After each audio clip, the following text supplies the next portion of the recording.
Olá a todos, olá a todas.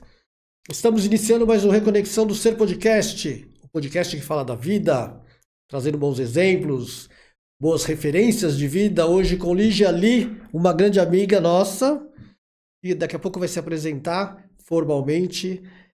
E agradecer aos nossos patrocinadores.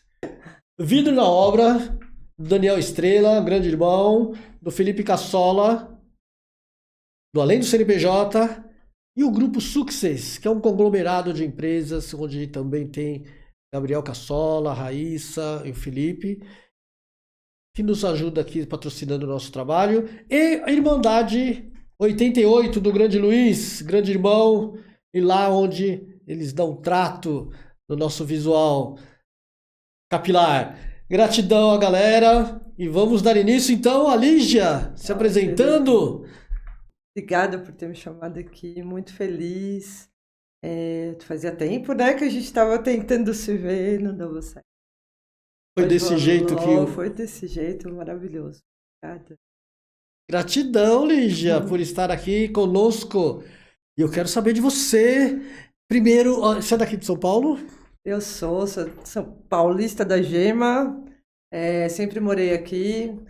Tenho vontade de sair ainda, mas aprendi a gostar de São Paulo, né? Essa cidade que a gente ama um pouquinho, odeio outro pouquinho. Faz parte também. Estava vindo de metrô para cá pensando nisso. Assim. Como essa diversidade ajudou a me formar como pessoa também. Né? A gente estava falando do silêncio, que não existe, né, em São Paulo, mas também ajuda a gente a se colocar num lugar de procurar esse silêncio para dentro, né? Então, eu acho que São Paulo é bem importante, né? E você nasceu em que bairro? Eu nasci no Tucuruvi, na Zona Norte. Passei 20 e tantos anos lá, indo bastante para a Serra da Cantareira. Ai, que delícia, que saudade. Roubou goiaba, aquelas coisas todas, como criança. Na verdade, eu fui uma menina de prédio. Sério? Super! Eu sou filha única, né? Então, assim, primeira infância, na verdade, não tinha muito outras crianças por perto. Tem um primo que é mais ou menos da mesma idade, então a gente dividia essa coisa. E lá na casa desse meu primo, brinquei um pouco na rua, roubei goiaba, corri atrás de pipa. Mas não era muito... A minha realidade era mais de uma criança... Eu era uma criança sozinha, mas eu estava confortável até com isso. Eu gostava de brincar com coisas... Sem muito assim de brincar com cedo. Gostava de brincar com imaginação mesmo. Gostava de ler. Então, eu me dei bem com a minha solitude, assim, quando eu era criança. Que legal! Mas não teve esse lado rueiro, assim, eu fui descobrir depois. Voltar um pouco mais na adolescência, assim. E aí você foi pra rua. Aí eu fui pra rua. Descobriu. Mas acho que também foi na hora certa, porque eu tava me fortalecendo, assim, com pessoas. Sou uma pessoa bem tímida desde criança, então eu precisei me fortalecer antes de sair. Mas eu tinha muito amigo imaginário quando eu era criança. Vários. Mas você era vidente? Você via coisas ou era imaginário mesmo? Não, eu não sei te dizer assim, com certeza disso. Mas tinha presenças muito fortes, assim. Mas eu acho mais que eram amigos imaginários mesmo. E eu estava tentando entender outras personalidades, tentando entender as pessoas através dessas relações que eu criava. Então, sempre esses amigos imaginários, eu acho que tinham um paralelo com situações da vida que eu precisava resolver ali. Então, eu fui criando esses mecanismos de entendimento mesmo, né? Eu tinha amiguinhas e amiguinhos, mas eu era reservada, era uma criança reservada. Na escola também? Você era da sua? Também. Eu tinha poucos amigos na escola. Isso na primeira infância, né? Até... Depois de uns 11 anos, aí eu passei a estudar numa escola de padres, super tradicional, mas que paradoxalmente tinha liberdade. Tinha um grupo de teatro, na verdade, que foi onde eu me encontrei com os meus, com quem eu tinha identificação, né? Foi nesse grupo de teatro que eu acho que eu encontrei a minha turma. Eram pessoas mais velhas até, misturado com os outros mais novinhos. E ali eu encontrei... Tenho amigos dessa época até hoje. Olha que bacana. Eu tinha 11, 12 anos. O teatro foi, acho que, o primeiro portal. Eu vivei essa palavra, exatamente essa palavra. Primeiro portal para outras realidades. Assim, foi muito importante mesmo. Mesmo sendo um grupo de escola, ali a gente teve contato com literatura, com coisa da cultura pop também, que chegava através dessas pessoas mais velhas. Eu gostava, eu adorava os meus amigos mais velhos. E então foi bem importante para abrir esse lugar onde eu me sentia mais confortável. E mexer com o corpo, né? Então, e o contato com o outro, né? O teatro deve ter ajudado na timidez pra caramba. Total. Eu acho que eu entrei ali por causa disso, Pra ver o que dava, E é engraçado que já nessa época eu percebi que eu falo melhor ou com uma pessoa ou com uma multidão. Mas não me coloca numa mesa com 10. Com 5, né? Não rola. É mesmo. Eu percebi isso. Lembro de um exercício que a gente estava no palco aqui, aí tinha aquela fileira enorme de cadeira no teatro. E a professora falava pra gente falar com quem estava na última fileira. E aí eu descobri minha voz.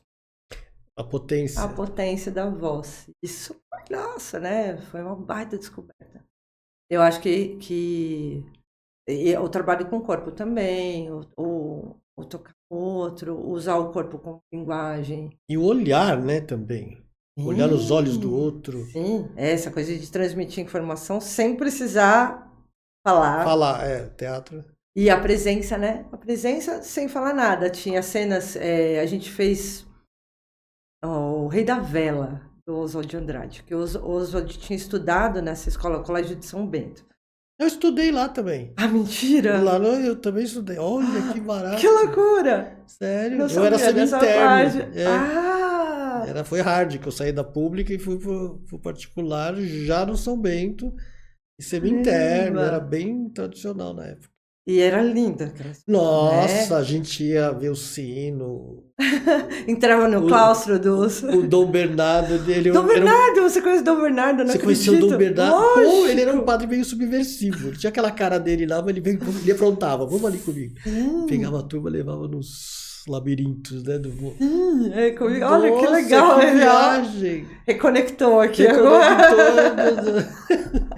Reconexão São Bento, né? Nossa, eu ainda sonho com a corredores da escola, aquele chão incrível. Nossa, é muito mágico. Místico. Tem Harry Potter, né? Harry Potter. Não tinha na época, mas tinha, né? Eu vivi isso aí. E aquelas roupas, aqueles monges, de vez em quando a gente ia assistir missa, né? Que era de praxe. Aí a primeira vez que eu vi entrando aqueles monges com aquelas roupas e tal. Canto gregoriano. Então, e tudo de preto. Cara, eu tava sentado na primeira fila ali, o órgão, aquela coisa toda. Aí entrou aquele pessoal e sentou naqueles... Saca? Sentou não, eles ficaram de pé. Eles ficam em pé. E cantando. Nossa, eu senti um negócio que até hoje eu não entendo. A nossa iniciação à bruxaria. Porque foi no colégio de padres. De padre. Eles roubaram tudo que é pagão e juntaram ali e dominaram. E é um povo ligado a... Eles acho que tinham uma vontade de entender os alunos também. Eu tive várias conversas com os freis, como chama os estudantes? Enfim. Eu era semi-interno. Quem estava estudando para se tornar padre. Sei. Eles eram muito abertos, eles queriam entender o que estava acontecendo com a gente. E isso foi importante, porque também a gente estava numa idade que precisava desse apoio, desse norte. Eles eram pessoas cultas, estavam ligadas a coisas enormes, né? Entendimento mesmo de vida. Então eu tive conversas muito legais com esses padres. Embora eu não fosse católica. Eu lembro que tinha a crisma, coisa toda religiosa, eu não participava. E não era assim visto com muito bons olhos, mas da minha casa eu não levei essa coisa religiosa, então eu me senti no direito de não me aproximar tanto. Mas, por outro lado, a visão deles como pessoa me influenciou bastante.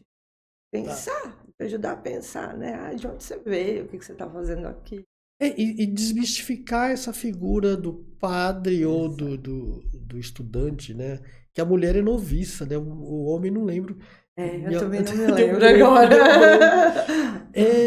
da religião, daquela questão do padre é XYZ, né? Não são homens, são seres humanos Se também. dedicaram à espiritualidade, né? E era lindo, era toda essa coisa do ritual também. A gente levava muito para o teatro. No teatro, acho que você deve lembrar do teatro maravilhoso. Atrás, assim, na pia, tinha vários móveis que vinham também do parte da igreja, né? E vários objetos de cena que a gente usava Era do mosteiro. eram de lá. E a gente trabalhava essa coisa ritualística também dentro do teatro. Pra ver onde é que tudo. Nossa, foi uma mudança muito. Foi uma expansão de consciência, né? São coisas. Eu falo que tem. Se a vida é mesmo a espiralzinha que dizem que é, né? Que a gente vai sendo colocado em um degrau da escada. Assim. Conforme você vai andando, você vai subindo. Tiveram várias coisas que me colocaram numa esfera um pouco mais acima, para olhar de outro ângulo. E essa Se escola... olhar, né, de outro ângulo. Você Exato. falou, olha como que eu tava. Olha o que era, e entorno. agora eu consigo ver um pouco mais de longe. E o teatro, e essa escola foi um desses lugares. E aí você saiu de lá com quantos anos? Eu tinha 14. 14 anos. Era outra mina, né? E teve contato com o centro de São Paulo também. Exatamente. Que era Tucuruvi muito devia ser legal. muito diferente do que é hoje, a nível de estrutura. Sim, tudo. eu saí de uma coisa bem bairrista. Minha mãe trabalhava ali na Boa Vista. Ela sempre foi uma pessoa muito do centro, muito mais expansiva, muito mais de sair. E a gente almoçava juntas quando eu saía da escola. E ela me mostrou o centro. Tanto é que até hoje eu vou lá e, assim, o centro é a minha mãe. Tá, olha, E mostrou traz te muitas apresenta. lembranças. E essa coisa da arquitetura, do centro, da diversidade de gente. Porque nessa época, dos anos 90, ainda não tinha a Paulista do jeito que é hoje, como centro de São Paulo, então o centro era lá. E lá tinha todo tipo de gente. Um moleque que dormia na Sé e que a gente trocava ideia, porque mais ou menos a mesma idade. Então, comprava um sorvete, trocava ideia sobre o que ele estava passando, às vezes, ali. No dia, entendia como é que era aquela vida, né, de morador de rua, a realidade. E eu comecei a me entender parte de uma coisa maior. E a gente ia na galeria do rock, essa coisa toda. Você era São Bento dos shows que tinham lá de domingo? Show de rock and roll que rolava? Sim, adoro. Gente, como a gente não se cruzou antes, né? A gente se cruzou, mas a gente não se conhecia. No Ibirapuera, Zé Geraldo, Zé Ramalho. Sim, eu gosto. Caetano. Os Titãs no Anhangabaú. Um Nossa. dos primeiros shows que eu fui grandes, assim, foi tudo no centro. O centro tinha uma magia, né? Hoje ainda tem, né? Mas tá diferente. Ainda, se você olhar, eu acho, com esse distanciamento, ainda é o mesmo lugar. Mas tem essa energia mais caótica que a energia de hoje em todo lugar que você vai. Todo lugar tá né? assim. Não. Mas ali foi a minha saída para o mundo, né? Nesse lugar de estar num ambiente maior. E sempre... Você foi de um bairro pro centro direto, Sim. né? E aquela coisa casa. Eu morei muitos anos. A Quando diversidade. criança na casa da avó. O Tucuruvi, até hoje, a Zona Norte é bem fechada, bem bairrista. Então, saí dali com uma pessoa tímida que eu era, mas muito observadora. Sempre fui. Eu sempre tive essa coisa de andar de ônibus e na conversa dos outros. Eu também, é verdade. Até hoje eu faço. Embora hoje eu tente, às vezes fechar um pouco também o canal, né? Pra não ficar recebendo coisa o tempo todo, senão a cabeça não para. Mas eu sempre tive o hábito de prestar atenção. entorno. Inclusive, abrindo um parênteses, eu falava antigamente, né, que eu pegava os filhos e é legal pegar os filhos e sair de metrô, de ônibus, porque é uma escola do caramba. Se pegar um busão, dependendo do horário e o destino, cara, tem o cara bêbado, tem a discussão de namorado, você aprende muito do mundo do bicho-homem ali numa condução para quem tá atento. A E isso gente, te dá ferramentas para você se defender do mundo também. Saca? De a perceber gente que não tem a nossa. É literalmente a nossa floresta. Né? Uma pessoa que mora mais perto da natureza, ela vai aprender os códigos naturais, né? Estando ali na água, ou estando num lugar muito alto. A gente aprende os códigos da nossa selva, estando na selva, que é a nossa cidade, né? Com certeza, eu acho importantíssimo.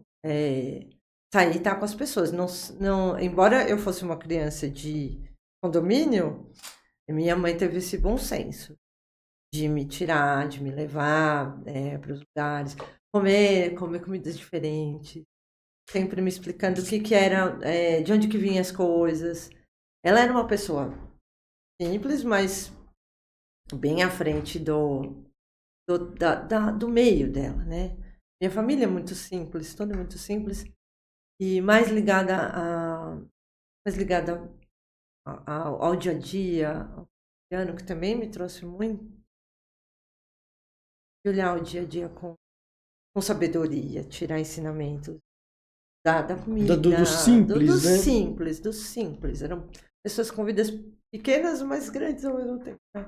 Mas a minha mãe era do mundo mesmo. E ela me levou a entender que tinha muito mais do que aquilo ali. Ela te apresentou o mundo, né? Sim, por exemplo, era só eu e ela, né? Era só eu e ela. Então a gente trocava muito. Assim.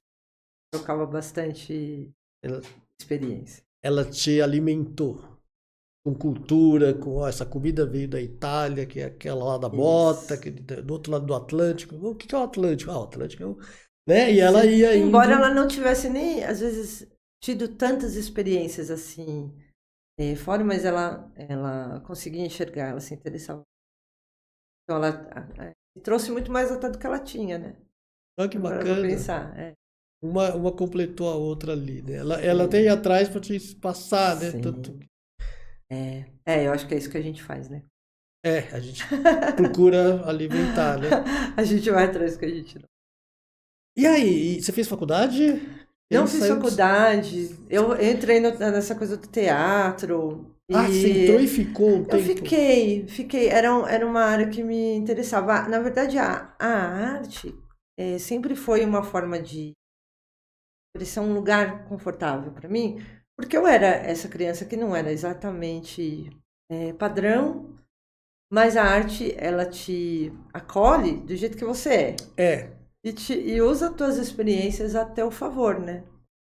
Então, eu fui acolhida na arte. Primeiro no teatro, mas eu sempre desenhei. Eu desenhava que nem eu escrevia. Eu aprendi a escrever até depois de começar a desenhar. E a minha mãe falava para eu desenhar meus sonhos. Eu lembro disso, era muito pequeno.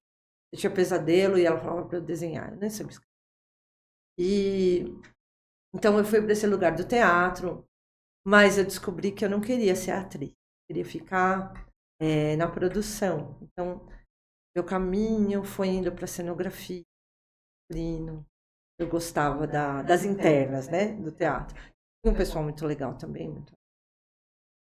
E aí eu, saindo do ensino médio, chegando no colegial, eu fiquei um tempão tentando entender aonde que eu poderia focar para dar vazão a essa coisa criativa, que era o que eu era afim de fazer. Eu caí na publicidade, fazer técnico de publicidade, mas não era minha praia. E o bom, hoje em dia eu vejo isso como muito positivo, é que eu chegava num lugar, num curso, entendia onde é que eu estava. Se não era para mim, eu não tinha medo de falar, não, eu não quero, eu vou sair. Porque tinha uma pressão, né? Existe uma para você estudar, não importa tem que se ser você alguma coisa publicitária, arquiteta, sei lá, tem que ter. Parece que você não é, né? Você tem que ser. Tem que ser. São Paulo tem essa energia, né? Eu falava para meus filhos quando eles jovens ainda, eu morava em Peruíbe, né, litoral. E eu falava de São Paulo desse jeito. Eles foram crescendo, negócio de trabalho e tal. Eu falei, meu, São Paulo, o cara não quer saber seu nome, quer saber o que você faz. Qual que é a sua profissão? Né? Ou seja, o que eu tava querendo dizer com aquilo? O teu ser não interessa. O que esse ser pode produzir para aquela empresa, para... Enfim. O mundo, né? O mundo, É produção. Então, para mim foi... eu tive liberdade para não fazer, para não produzir, para repensar. É uma grande, enorme, gigantesca sorte na minha vida mesmo. Fazer isso sem saber ainda muito bem, né, o que eu estava fazendo. Mas aí eu acabei caindo numa escola no Brás, que tinha um colégio técnico, e tinha uma cena de grafite acontecendo dentro. Olha. E era uma linguagem nova. E eu fui fazer um curso que era parecido com... Grafite que você fala é pichação naquela época. Na Não, época já não era arte. pichação. Tá. Já vê, lógico, né, que a gente sabe que tem uma ligação direta, mas eram pessoas que estavam querendo colocar personagens na rua, dialogar com a cultura urbana, passar mensagens mais claras, não só sobre si mesmo, que é o caso. Não, está falando de si, né? Ou da política, né? Ou da política, exatamente. Sempre nesse lugar político, né? De eu ocupo, eu também estou aqui. Baixa ditadura, lembra? Sim. Então, o bicho veio disso, né? Depois se tornou uma coisa de até competir com o lugar da publicidade na cidade. De falar, essa publicidade não é para mim. Eu moro na periferia, eu não tenho condições de consumir isso. Mas eu também existo, eu tô aqui. E o cara sobe no mesmo prédio onde tem um outdoor e coloca o nome dele ali. E é o nome dele. Não é um personagem. É ele que tem que subir no prédio. Exato. E colocando o nome dele ali. Isso é maravilhoso, né, cara? É arte pra caramba. Quem não fala que bicho não é arte não parou pra pensar. Mas o grafite tinha um outro lugar. De colocar um pouco mais do imaginário. Veio lá do hip hop, da cultura americana, mas quando chegou aqui, abrasileirou como tudo que chega aqui, né? E nessa escola no Brás, que também era um lugar meio encantado, meio loucura, com aqueles pontilhões, eu estudava à noite. Então também era um lugar que me alimentava. E tinha essa cena. Então foi lá que eu conheci o meu companheiro, com quem eu tô até hoje. Nessa escola? Nessa escola, a gente tinha 19 anos. E aí... 19 anos juntos? Não, faz... Nossa, 20 não, e tanto que a gente tá junto. A gente se conheceu com 19. E essa escola tinha mais do que uma coisa de você aprender o conteúdo das matérias e tudo, uma troca entre os alunos. Isso era uma coisa muito importante. Carlos de Campos, até hoje continua sendo um lugar maravilhoso. E ali eu entrei na arte como profissão, e comecei a enxergar a arte como profissão. Meio de vida. Mas sem esse peso também de ser uma coisa, de eu precisar trabalhar para alguém. Descobri a liberdade, autonomia, boa palavra. Descobri a autonomia. Opa, peraí, dá pra, né? E tinha muita experimentação. Experimentei várias linguagens diferentes. Saí de lá meio que... Eu ainda estava no teatro. Só um parênteses. Esse estava no teatro, me explica assim, me responde assim. Você estava estudando teatro ou você estava atuando, propriamente dito, porque você conhecia o teatro lá no São Bento e depois você saiu esse tempo todo. Você chegou a se apresentar, levar a sério, teve cachê? Eu fazia muita oficina na Oswald de Andrade, na Oficina Cultural Oswald de Andrade, ali no Bom Retiro. E ali eu me envolvi com grupos, eu me envolvi com um grupo muito, muito legal, que a gente começou a montar um espetáculo grande. Do zero. Olha que legal. Então eu tive contato com a preparação de ator, com preparação corporal, mesmo sendo assistente de cenografia. O teatro te dá isso também, uma visão do todo. Você tem que ter, para conseguir trabalhar no teu pequenininho ali, tem que ter uma visão grande. E era maravilhoso. Nossa, bonito isso que você falou. É um lugar especial mesmo. Teatro é um lugar especial. E a gente teve uma preparação enorme para montar essa peça. Isso acho que eu estou pulando um pouco. Essa peça grande que eu estou pulando foi um pouquinho depois. Mas eu sempre estive envolvida com cenografia em grupos de teatro. Tá. Até chegar no final desse ensino médio, desse ensino técnico, que foi quando eu entrei nesse lugar, né, nesse grupo maior, com cenógrafos antes, foi lindo, só que o teatro te exige muito. Ele quer que você esteja ali, ele te leva para viajar, a tua família vira o grupo. Você vira, é tipo circo, né? Isso, exato. E vamos aí.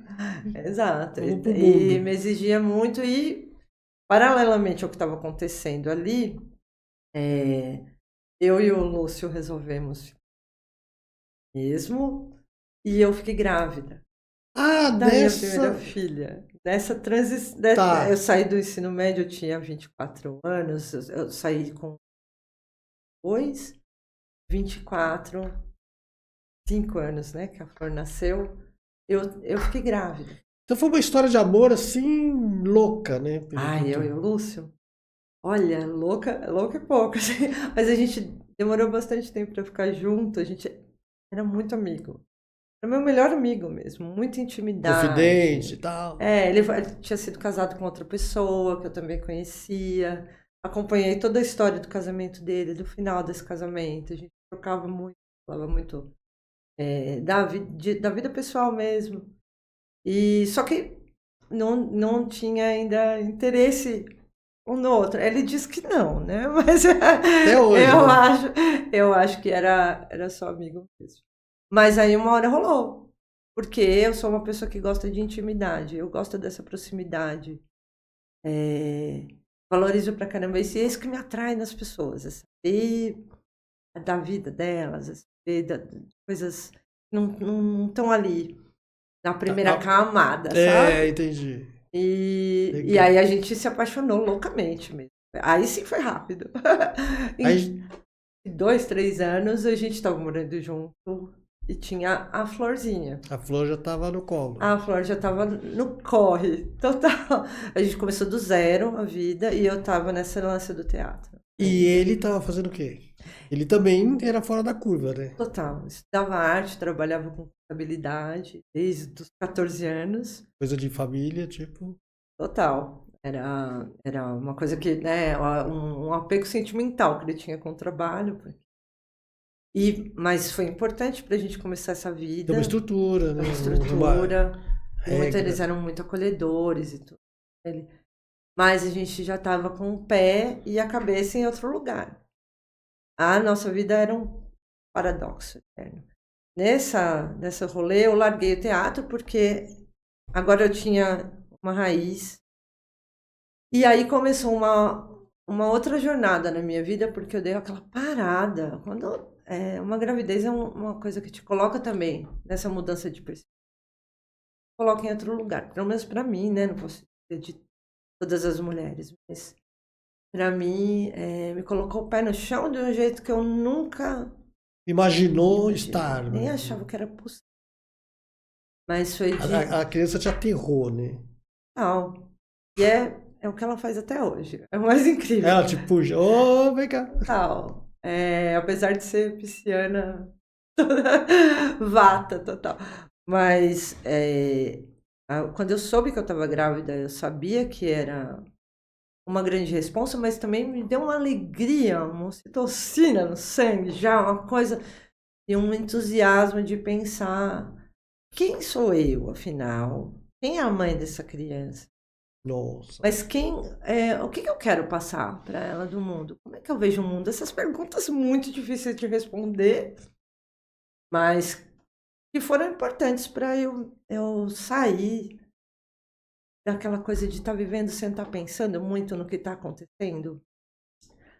Aquela vida orgânica, né? Você só vai vivendo ali meio, né? Tem um lado muito animal de ser mãe, mas também tem um lado muito racional de você pensar, não é essa visão daqui. Ah, minha mãe fez isso, aquilo comigo, era a época dela, enfim, minha avó era assim. Como que eu quero fazer agora? É minha chance. Olha, a minha hora. Nietzsche fala isso. Quem falava Zaratustra, né? Do ser pai, né? Aí ele começa a fazer todos esses questionamentos. Você quer ser pai mesmo? Saca? E começa a falar um monte assim. Você quer ser pai? Então, você vai acordar 3 horas da manhã pra trocar fralda? Você vai. É isso mesmo que você quer? Ele põe em xeque um monte de. Sim. Legal. Aí, para além do trabalho, esse trabalho cotidiano, né, do quanto é desgastante, para mim deu esse clique de falar, eu posso fazer diferente agora. Eu posso tomar outro caminho. Isso sempre Quebrou me o encantou. karma, né? Familiar feminino. E é isso, fui uma criança criada por mulheres. Eu não tive a presença do pai. Isso é muito marcante na minha vida. Vó, bisavó, avó e mãe. Foram essas 3 mulheres que me criaram. Para uma tia muito próxima, muito querida, que também me alimentou. Coisa. E aí eu olhei. Quando a Flor nasceu, fora o medo enorme, né? Me deu segurança, porque ninguém está pronto para ter. Não. Nunca, porque é você com você, mas tem uma outra criatura ali respondendo, você não sabe quem é. Quem é essa pessoa? Como ela vai responder? É o que eu tô trazendo. Só que desde assim, o primeiro mês, quando as coisas acontecem, não é brincadeira, você não entende nada mesmo. Mas com um mês e meio, as coisas foram falando. A Flor, a Beatriz, que eu não... ela me trouxe uma coisa do amor incondicional. Percebi que, além disso, cara, tem a personalidade dela. E vai sempre ver em você o lado cheio do copo. Ela é assim. Ela tira de você o melhor. Ela tira das pessoas o melhor. Sempre. Ela já me mostrou isso pequenininha. Mas tinha uma coisa de eu perceber também que filho tem um amor incondicional pelos pais. Não importa quem você é. Ele nem sabe quem você é, mas ele já te ama. Ai, sabe quando? Nada. Ai, que bom. Então, já que eu estava tão insegura, eu resolvi deixar ela me guiar. Conscientemente. Conscientemente. Eu vou na dela. Ela tá me mostrando o melhor de mim. Então eu vou na dela. E aí, com 25 anos, 26, nessa altura, o Lúcio com 27, a gente embarcou na da criança e viramos 2 crianças também. Então a gente se divertiu horrores. E tinha a hora da febre, de bater a cabeça e ficar com um galo desse tamanho na cabeça. Tinha a hora de colocar na escola, aquela coisa, tudo. Tinha. Mas a gente se divertiu pra caramba com essa criança. Mesmo. Ela era muito feliz, até o nome dela é Beatriz. E o significado é a que traz alegria. Nossa, olha que coisa que linda. legal. Eu nem sabia, mas casou maravilhosamente, assim. E aí, quando a Beatriz tinha 2 anos nisso, eu estava trabalhando o que dava em casa, porque eu resolvi me dedicar a ela. Eu estava totalmente no dela. E eu tinha esse privilégio de conseguir fazer isso, que eu sei que não é possível para todo mundo. Ser mãe, né? Ser mãe. Tempo integral. Ser mãe. E sem preocupações, né? Você só... Eu estava estudando, mas sempre com essa intenção de falar, eu preciso estar feliz para fazer ela feliz também. Então, o que mais me faz feliz, né? Além da vida de caseira e tal. Eu estava sempre procurando coisas e pensando, uma hora isso vai abrir, uma hora a maternidade vai abrir um pouco, eu vou conseguir dar um passo para frente. Com muita calma. Aí, quando a Flor fez 2 anos, eu fiquei grávida de novo. Do Caio. E aí foi uma reviravolta maior. Assim. Eu já senti de cara. Teve foi um outro tipo de relação. Eu estava um pouco mais ansiosa. Com a barriga? Você fala grávida ainda? Ou já depois de... Não, grávida ainda. No momento que eu soube, assim, eu já pensei em coisas mais práticas, eu estava num outro momento. A flor foi essa coisa muito hippie de ficar com a barriga no sol, pezinho Muito, na bolinha de gude dentro da água, cantando. O Caio estava mais prática. E aí, quando nós estávamos no 5º mês de gravidez, eu tive um problema, tive pouso. Então, teve tensões que foram me mostrando que eu estava entrando em outro lugar com aquela gravidez. Já estava entrando em outro lugar. E quando ele nasceu, eu não tinha, assim, muito contato com o mundo da maternidade. Formação. Rolando na minha vida, eu sei que em volta tinha, mas na minha vida, sobre parto, sobre parto domiciliar, eu fui direto para cesariana. Coisas assim que na minha família também não eram discutidas. E no parto a gente sofreu violência obstétrica. Então, O que é violência obstétrica? São situações, no geral, em que a mãe e o bebê correm risco ou são tratados de forma desumana pelos médicos, enfermagem, pelo o próprio procedimento da cesariana é violento, ele é antinatural.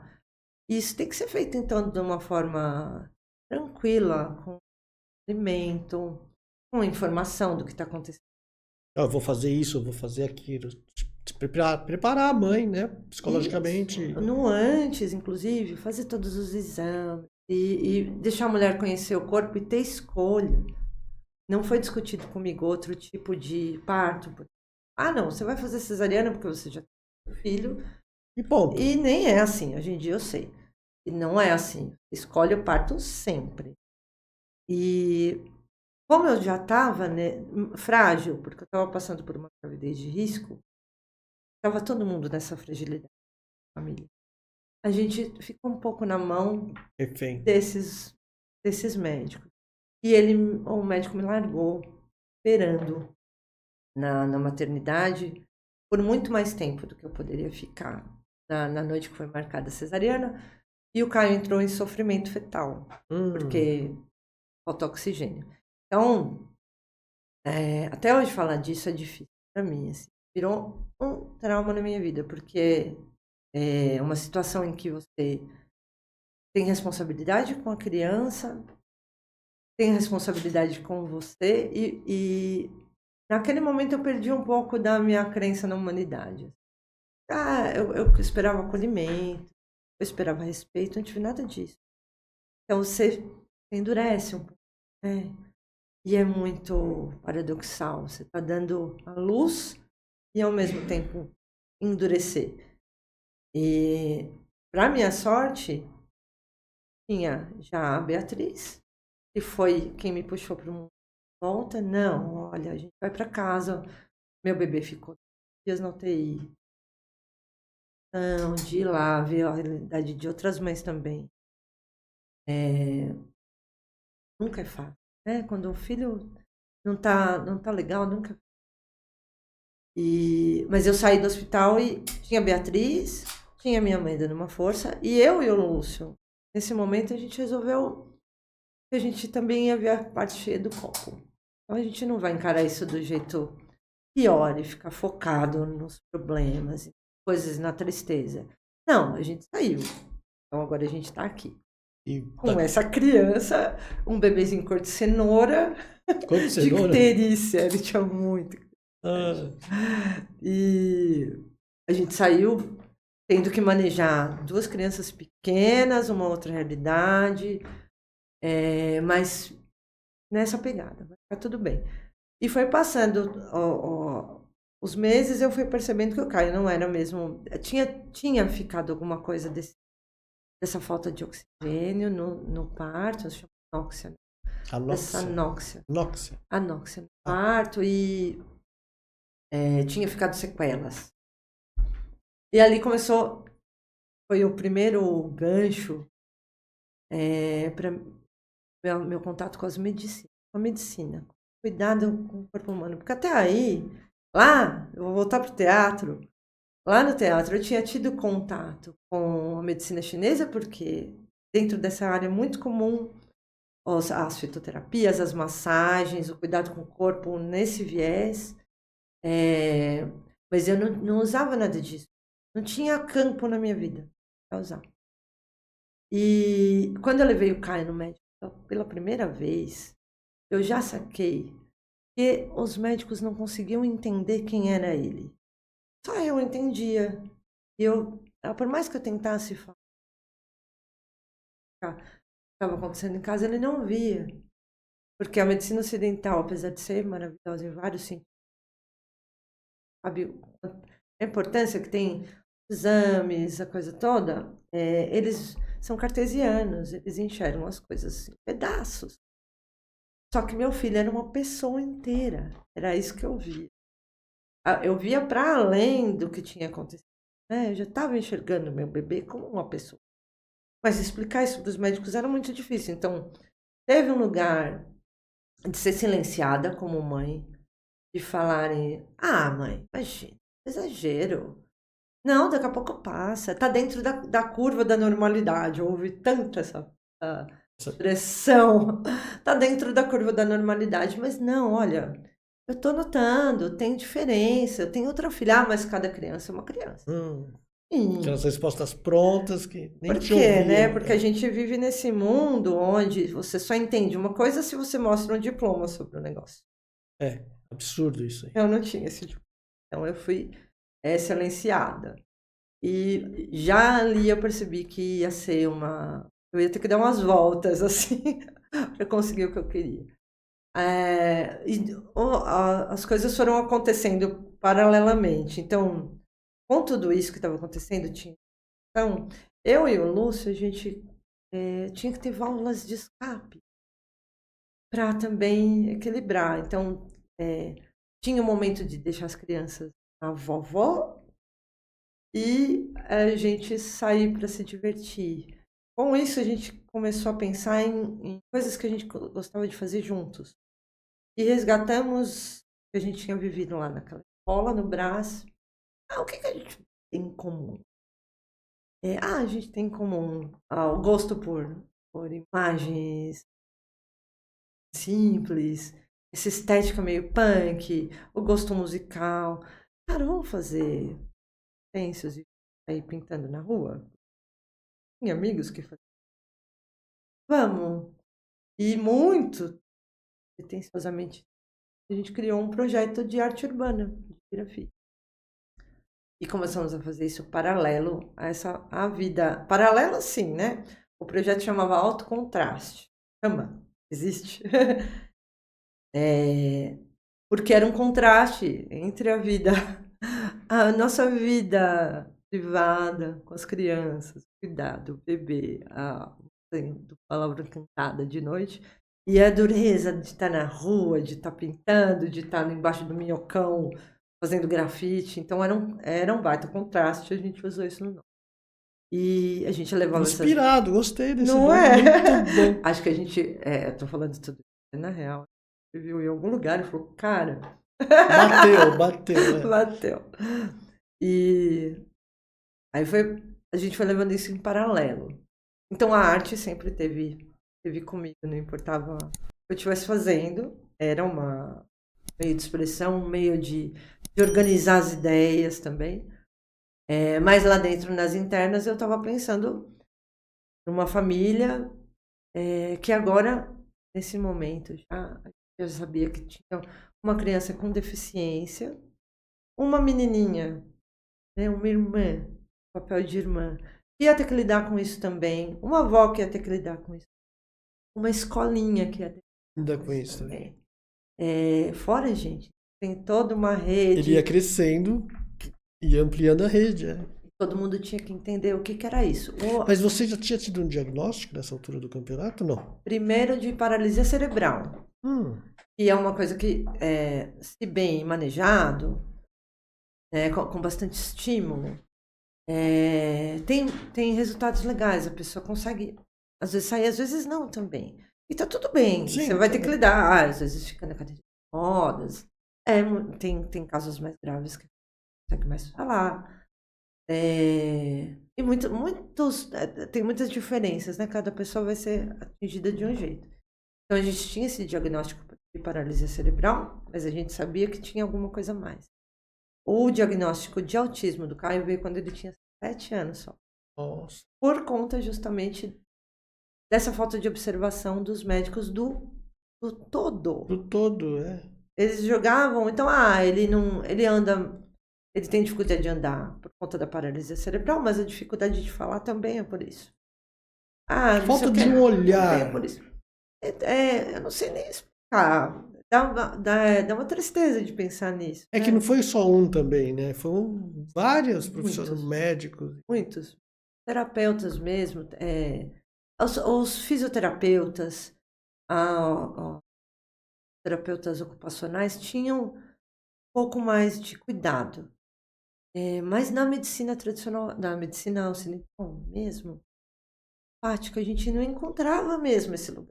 Você quer dizer que na medicina, naquela época, não tinha um ser humano para olhar um ser humano como ser humano? Sim, exatamente. Não, nem o paciente, nem o contexto. As pessoas ficam, às vezes, muito presas no conhecimento que não veio delas, né? Mas o que é o conhecimento desse médico? Qual que é o olhar do médico como pessoa para esse paciente? Não. Ele pega um olhar importado de algum outro lugar. E coloca. De um livro, e projeta ali. Só um parênteses, a minha mãe, ela era assistente social na saúde do município de São Paulo. Ela foi chefe do serviço social por muitos anos ali no Vergueiro, no HSPM, servidor público municipal. Eu cresci naquele hospital, desde pequenininho. E ela, quando chefe, ela brigava muito com a diretoria do hospital, dos médicos. Ela estava ali nas reuniões, né? Porque eles chegavam e olhavam o paciente, no caso, ela nem gostava dessa palavra, como a perna, o braço, a pneumonia, não era um ser humano. E ela brigava, ela falou, gente, tem uma pessoa deitada ali na cama. Que é o que você está falando.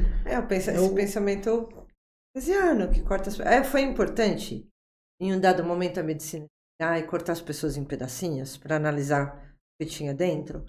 Foi. Mas não é isso. Precisava saber, mas não é só isso. E tem uma negação por parte dessa medicina de entender que não é só isso. Então, vamos usar as outras visões. Vamos usar mais coisas, né? Mais ferramentas, trazer mais... Ouvir outros profissionais. Então, eu tive muita dificuldade. Com a escola também. Bem difícil, mas era um lugar mais de luta, assim. Escola, então, a mãe, como é que você se sentia? Com essas portas todas fechando. Porque não era só fechar, era um desdém, né? Era um desprezo, você perde a fé na humanidade. Mesmo. Um pouco são anos, né? Você fala, gente, mas não é uma pessoa só, é um sistema. É um sistema, exatamente. E eu não estou dentro desse sistema. Então, nós não estamos com família e aí? Dentro desse sistema. E foi isso que me empurrou para outro pensamento. Também, mais uma vez, eu não gosto de romantizar, lógico que eu não vou romantizar o sofrimento do meu filho e falar, nossa, que legal que ele passou por isso, porque me colocou... Não é isso. E eu acho que para ele, as limitações que ele tem hoje, eu preferia que ele não tivesse. Não romantiza. Autismo, paralisia cerebral. Não é fácil. Não teria sido ainda que a gente tivesse tido todo o apoio. Não é fácil para ele. Ele preferia... eu acho que o mundo fosse um lugar mais acolhedor, né? Se fosse, talvez ele pudesse ser quem ele é integralmente e não se preocupar com isso. Mas na realidade que a gente tem hoje, ele precisa se preocupar com a forma como ele vai ser recebido sempre. Então era uma luta, uma tensão, era sempre uma coisa de uma incerteza. Uma incerteza. Você tá em casa, vai sair para ir no médico. A escola também foi um lugar traumático de começo. Depois nós encontramos, felizmente, uma escola maravilhosa, que foi o que me levou para o bairro onde eu moro hoje. Né? E é uma escola pública, tem um projeto construtivista lá dentro. Assim, é de uma beleza, é de humanidade aquela escola. E eu lembro que eu cheguei com o Caio e a Flor lá. Porque eu sabia que o Caio teria liberdade de ser quem ele era dentro dessa escola. E a diretora encontrou com a gente na entrada. Eu falei, olha, eu já te conheço, eu já vi entrevista com você, eu trouxe meus filhos para estudarem aqui. Esse é o Caio, esse é a Flor, essa é a Flor. Ela olhou. A gente, olha, bem-vindos. A secretaria é ali, faz sua matrícula. Ela não perguntou o que o Caio tinha. Qual era o CID? O que ele ia precisar para estar ali. Ela só falou, vem e entra. E é isso que é inclusão. Você vai conhecer a pessoa depois. Não pelo CID. F84. 4 ainda. Você vê que eu nem sei o CID, porque é uma coisa que eu nem presto muita atenção. Mas ela fez essa ponte entre o Caio e a escola. E realmente ali é um lugar especial, desses lugares que entendem as famílias. Chegou a ter muitas crianças com ali. Mais do que a escola até podia dar suporte, eles nunca negaram a matrícula. E nós, como família, também fomos recebidos ali. Eu pude relaxar pela primeira vez. Em quantos anos? 7 anos. Ele já tinha 9 anos. 9 anos. Ele entrou nessa escola. 9 anos. 9 anos que foram muito tensos de achar que não ia ter jeito, que talvez o Caio não pudesse entrar numa escola. Ali eu pude relaxar. E essa escola também me colocou nesse lugar. Lá é um polo de cultura brasileira. E era uma coisa que tinha passado por mim, mas eu não tinha agarrado. E lá a gente agarrou. Então tem maracatu, coco. Tinha os indígenas, foi o meu primeiro contato mais direto com os indígenas, porque eles iam lá, tinha uma oca dentro dessa escola. Nossa! Maravilhosa. Então, as cerimônias todas, eu comecei a me interessar e olhar, né, para ali dentro. E no trabalho, a gente estava toda com o nosso projeto, eu e o Lúcio, pintando bastante, viajando bastante. E falando, às vezes, até colocando em pauta essas transformações na nossa vida. A gente trazia uns personagens, vou desviar o assunto um pouco, mas acho que tem a ver. Que eram metade humanos, o corpo de gente e a cabeça de animais. Porque ali eu comecei a me interessar também pela psicologia, entender de arquétipo. E a gente queria se comunicar com as pessoas e mostrar que todo mundo tinha... A gente tem uma unidade como raça humana. Mesmo que a gente se ache muito diferentão, tem unidade, tem coisas que acontecem com todo mundo. Então, esses arquétipos levam as pessoas para esse lugar. E, né, cada animal representando, então, um arquétipo diferente. E tem um personagem que acabou ficando que é um urso. E ele acabou se impondo, porque o urso tem esse lado fofinho do bichinho. O primeiro bichinho que a gente dá para uma criança. Eu tinha. Né? Eu também dei para os meus filhos. E ao mesmo tempo é um bicho selvagem real. E chega uma hora que ele vira a chavinha e come a cabeça do cara que tá lá filmando. Mas Então, é um bicho muito ser humano, né? A gente também vira essa chavinha. Então, esse personagem se impôs no nosso trabalho. E eu comecei, talvez por causa da arte também, eu comecei a me interessar por filosofia, comecei a me interessar por trazer assuntos para a vida. E por tentar entender as pessoas. Na verdade, eu estava tentando entender a minha família, os meus próximos. Hoje eu sei disso. Hoje eu sei que eu estava tentando entender a minha situação, mas eu achava que eu estava tentando entender o de fora. E aí chegou em mim, de novo, o pensamento circular, o pensamento das medicinas, desse que não vai te responder nada, vai te responder com outra pergunta. Ele vai te levando mais para dentro. Igual a cobra, né? Você vai comendo o próprio rabo. Primeiro lugar onde chegou isso, porque eu precisava me espiritualizar. Eu cheguei num momento que eu olhava para o Caio, num sofrimento, ele, além do autismo, ele tem muitas questões paralelas. E muita gente também, às vezes, confunde, joga na conta do autismo, né? E a criança tem dor, às vezes. Isso que ela não consegue... Ela tem crise de agressividade. Às vezes não é autismo. A criança não consegue se expressar uma dor que ela está sentindo por uma coisa fisiológica paralela, a comorbidade. E os médicos não viam isso. Putz. Os médicos falaram, ele é autista, por isso que ele tem crises de agressividade. A gente descobriu, eu e o pai, que a alimentação era fundamental na vida dele. Ele precisava fazer uma dieta. E ele era sensível a vários alimentos que deixavam ele nesse estado de dor, porque mexiam com a região renal, porque mexem com química, né? Gases, aí vai, química, né? né? E às vezes química cerebral. Você come uma coisa que te dispara uma ou outra ali. Então nós fizemos uma dieta, o Caio em altos e baixos, mas ele era uma pessoa doente, uma época, criança. E eu olhava aquilo, eu queria era uma solução, só que não tinha, estava nesse lugar ainda. Não tem nada aqui. E eu acho que em muitos anos de vida foi a primeira vez que eu rezei. Mesmo. Uma noite que ele estava muito ruim, eu peguei lá a Nossa Senhora, que minha avó era devota, trouxe a Nossa Senhora, a mãe, perguntei, e eu faço? Para onde é que eu vou? Me ajuda. Tô aqui, olha, você tá vendo eu aqui? Foi mesmo nesse sentido. Olha o que está acontecendo aqui.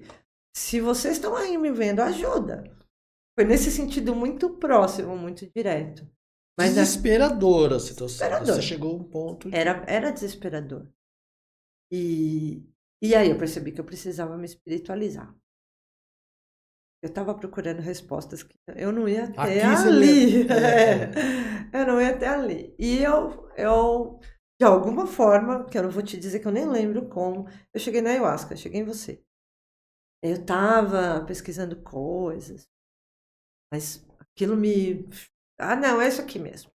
Demorei para achar, mas eu te encontrei. E a ayahuasca me mostrou primeiro que eu não estava só, que tem mestres, existem, né? Eles podem te ajudar. Isso para mim, né? E existia o invisível. Existia mesmo. Existe. Eu era uma pessoa cética, eu era uma noventona. Uma pessoa dos anos 90, cética. Noventona foi ótimo. Noventona, era ali que era mais fácil, né? Viver a vida como se nada não existisse. Era aquilo, nada. É só isso aqui. E me provou, então, nessa experiência me provou que eu tinha. E aí eu comecei a seguir esse caminho. Opa, peraí, né? Eu já tinha estudado um pouquinho de Ayurveda. Tinha esse background da medicina chinesa. A Ayurveda também. A Ayurveda me pareceu muito complicada, muito distante. Mas a espiritualidade me trouxe de que se as coisas se apresentam para você, você olha. Olha direito. Você olha, olha lá, olha o que apareceu aqui para você. Não foge, né? Não foge da tua resposta.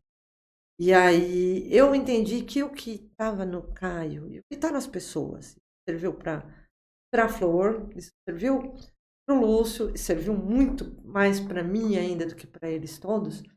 Você tem que olhar o que você não vê. Vai ter que olhar para o que você... Era exatamente o que esses médicos não... Era essa a questão. Olha para o que é invisível. a gente já não vê tanta coisa, né? A gente tem uma pele que cobre tudo que a gente é real. Na roupa também, né? A roupa, a máscara que a gente põe no dia a dia, então tá lá pra dentro, vai dar um trabalho de entrar.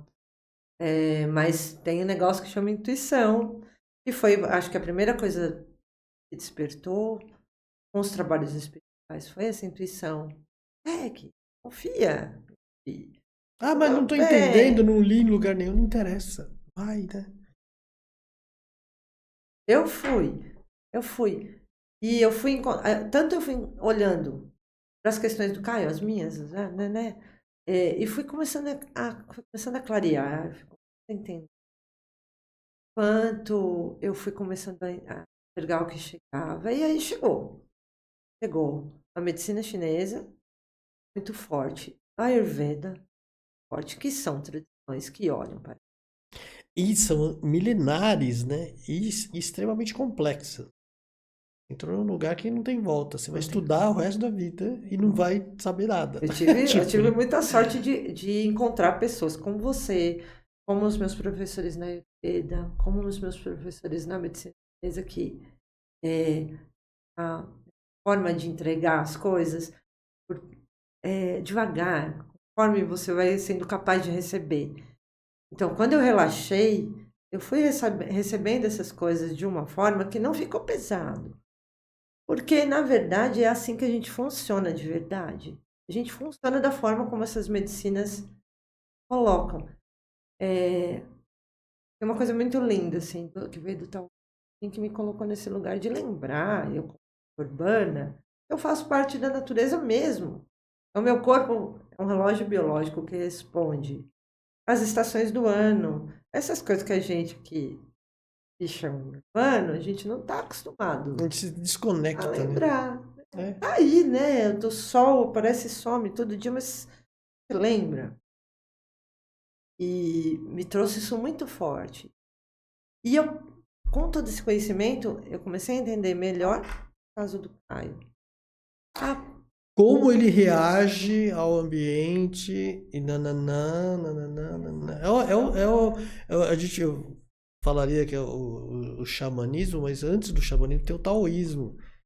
O que que tem no norte, o que que tem no sul, o que que tem, né? Que é o indígena norte-americano, que fala do búfalo e tal, e a águia, né? Aqui não tem águia, né? Não tem Mas urso. se a gente Mas se não, procurar... não, por isso que eu falo, quando eu comecei a estudar em xamanismo, não sei o que, em determinado momento você questiona certas coisas, né? Aí eu falei, peraí, mas aqui não tem isso. E da onde veio esse olhar, né? Tá no taoísmo. Sim, é Saca? Do observação da seu meio. natureza, Então, mas do né? seu meio. Entendeu? Como a gente É como a faz... gente tá aqui em São Paulo, tá? Tem a Serra da Cantareira, tem. E tem o metrô, Tem o né? E metrô. tem Nossa, essa foi, né? Mas O são Tatuzão, lugares lembra? onde você aprende as coisas, Então, são observando. energias também, né? Isso. Enfim. Mas vai aí, vai aí. Aí, o taoísmo, esse fio que, né, que puxou, eu acho legal de pensar que as medicinas tradicionais são também chamadas de artes. Porque você pega uma coisa, uma realidade e transforma com o seu corpo, o seu intelecto, a sua alma. Mas você usa materiais para transformar realidades nos outros. Então é uma arte mesmo. Mas só foi possível porque alguém lá atrás parou para observar o ciclo. Parou, né? Primeiro. É uma coisa louca para a gente pensar. Parar e ficar olhando alguma coisa. E é outra coisa que eu precisei aprender a fazer. De parar um pouco de agir, ou de tentar encontrar uma solução e Fora, olhar. E olhar. Teve outra pessoa muito importante na minha vida também que apareceu. Essas coisas que me aparecem. É a Lúcia, eu tenho os Lúcia na minha vida. Os luz, E ela trabalha com florais e ela tem uma especializada em pessoas neurodivergentes. Fez uma especialização. Bom saber. E a gente resolveu fazer uma experiência com o Caio sobre isso. Então, na psiquiatria, tem o quê? Médicos. ou os remédios psiquiátricos, eles suprimem os sintomas, né, da pessoa. Porque é difícil lidar, às vezes, e nem todo mundo está preparado para conseguir lidar com sintomas psiquiátricos. Às vezes é pesado mesmo e às vezes são necessários esses. Porque imagina uma criança autista com aqueles surtos, aquelas coisas agressivas e começa a virar um dia, 24 horas. Ela precisa dormir também, né? Tem hora O que, Caio sei lá, virou tem 3 meses. 3 meses assim, 3 crise. meses. A gente descobriu que era por conta da alimentação. Olha, Então, a química, né? era glúten. E a gente normal, E mas e leite. ele? Então, e aí ele saiu um pouco da dieta, ficou 3 meses assim. E eu tinha uma resistência com os remédios psiquiátricos, porque eu tinha uma resistência com a medicina como um todo, né? E foi nesse momento que chegaram os florais da gente. O Caio respondeu tão bem. Por quê? Ao mesmo tempo que tem essa casca indecifrável, né? Nessas pessoas, ali atrás é uma pessoa hipersensível. Pra caramba, Então, se ele é hipersensível, eu posso usar uma medicina muito sutil também. Porque eu não preciso dar uma pedra para quem só consegue carregar uma flor. Exatamente. Então, a gente resolveu deixar ele carregar a flor. E ele respondeu maravilhosamente bem com uma coisa que, ao invés de suprimir, fazia ele mostrar. Fazia ele mostrar quem ele era, que dor é essa, como é que está teu corpo agora. Então, incentivava o próprio corpo dele a mostrar o que estava acontecendo. A gente fez o caminho contrário. E quando eu vi que isso deu certo, esse era o caminho, aí eu me joguei mesmo. Assim. Um parênteses, ele ficou quantos meses em crise? 3 meses. 3 meses em crise. Aí descobriram, ele começou a tomar o floral e ele se acalmou e você cortou o glúten ou não, foi o tudo contrário. junto? Você cortou o glúten? Lá atrás a gente cortou o glúten e a lactose. Tá. Também é uma coisa pesada demais, é duro, né, para o organismo digerir aquilo. Então, faz mal para muita gente, só que o corpo deles mostra. De uma forma. É mais claro, né? Então a gente já tinha tirado tudo isso, ele estava indo bem. Aí nós fomos viajar para Bahia com o Caião. E aí ele comeu um açaí, cara. Tinha glúten e nós não vimos. Era um pote de açaí, ele ama açaí. Potão, né? Ele tomou todo o açaí, cara. Nossa. E ele pirou. Nós fomos fazer essa viagem para Bahia, ele ficou em crise. Quando a gente diz crise, hoje em dia eu leio muito relato de autistas adultas que conseguem relatar o que acontece com ela. É uma hiperansiedade. A pessoa não consegue mesmo controlar. Químico. Química. Total. É como uma abstinência. Tem opiáceo indo para o cérebro. Ópio, né? Aquela coisa louca. Então, acontece muita coisa dentro do corpo da criatura que ele não controla. Então, não é uma coisa que você vai controlar no papo. Nem na química se bobear.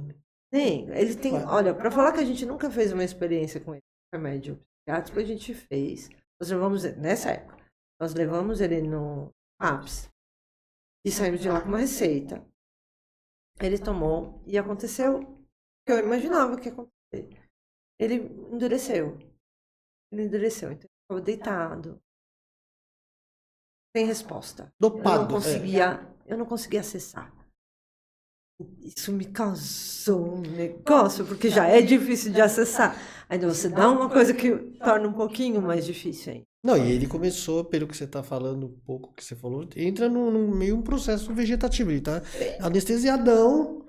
Nem ele não entendeu o que estava acontecendo com ele. E aí? Como é que ele ia vida, aprender a gerenciar o que estava acontecendo com ele? No silêncio dele, na falta de se expressar, pô, horrível. Se pra você que estava vendo e já estava, imagina ele. E aí eu e o Lúcio peitamos a situação e tiramos o remédio psiquiátrico, que ele tomou, sei lá, um mês. Tem isso. E a gente chegou nesse lugar da medicina sutil. E eu sou muito metida besta, né? Então tudo que eu chegava em mim, eu não pensava em procurar. Acho que também um pouco por falta de recurso de um lado, mas eu acho que estava mostrando, era o meu caminho, se mostrando. Eu cheguei nesse lugar que eu não queria entregar o cuidado dele nem o nosso como família para outra pessoa. Então eu resolvi aprender tudo. Sozinha. Eu chegava, com os mestres, né? Sim, Com a não. sorte dos mestres, mas eu resolvi fazer porque eu tinha passado, logicamente, por essa loucura de desconfiança, do cuidado e tudo, né? Então eu comecei a aprender mais a fundo, fui estudar mesmo. Cheguei na massagem, tudo isso trabalhando a espiritualidade junto e a intuição. Então eu cheguei na massagem ayurvédica porque eu achava que era só eu achava que o corpo do Caio precisava então do toque, porque ele tinha sido prematura, nasceu no tempo estranho. Então como é que era a relação dele com a materialidade, E ele com a nasceu antes e ferramenta? ficou isolado por muito tempo também. Tem Tem o esse toque aí toque. também, né? Tem o toque, isso é totalmente contraindicado você tirar uma criança da mãe e enfiar numa incubadora. Mas foi o que aconteceu. Então, a massagem, eu comecei a massagem por causa disso. Mas quando eu chegava nesses lugares, eu percebia que não era só o Caio. Eu percebendo isso, não é só o Caio.